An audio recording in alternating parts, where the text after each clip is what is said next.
Okay, on this problem, what we need to do is actually start out by finding how everything is kind of related. So if I start off with the MegaWork equation here,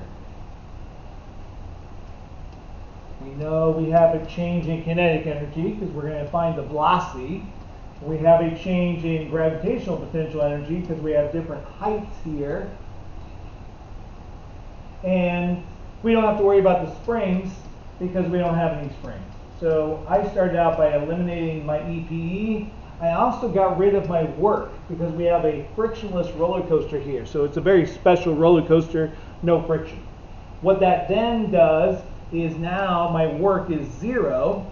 This would equal 1/2 mass times final velocity squared minus 1/2 mass times initial velocity squared.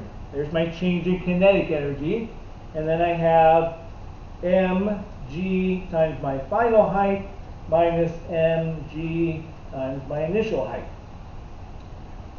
Easy way to go about this particular problem is to actually put all of your initial stuff on one side, all your final stuff on the other side. So if you notice, I'm always subtracting these initial things. So if I add them to the other side, what I can actually do is I can write this as 1/2 mass times initial velocity squared plus mass times gravity times initial height would equal 1/2 mass times final velocity squared plus mass times gravity times final height.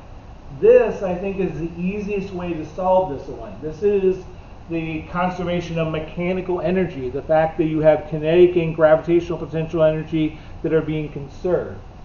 Therefore, you can put your numbers in. So what I was telling people for this particular problem is I would treat everything on this first hill as my initial stuff.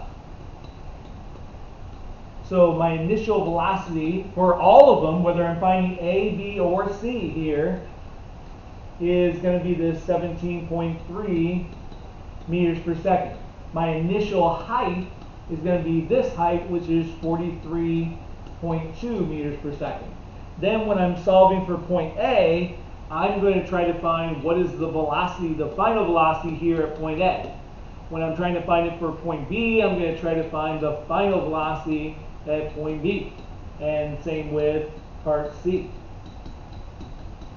All I have to do is put in the final stuff. So the h here would be a final height, or half of this h, so half of this 43.2 would be a final height. And here we actually don't have any height, so my final height for part C would actually be 0. Then you can just solve for this final velocity down here. I hope that helps.